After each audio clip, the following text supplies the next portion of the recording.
மல்லிகையே ஒரு மொழி சிரிச்சு பேசடியே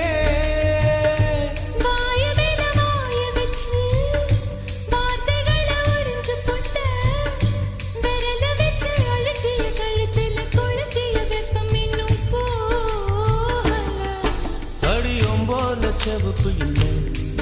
கணுக்கால் கூட கருப்பு இல்லை நீ தீண்டும் இடம் தித்திக்குமே இனி பாக்கி உடம்பும் செய்ய வேண்டும் பாக்கியமே குறுக்கு சிரித்தவளே என்ன குங்குமத்தை கரைச்சவளே நெஞ்சில் மஞ்சள் தைச்ச குடிக்கையில் என்ன கொஞ்சம் பூசுத்தாயே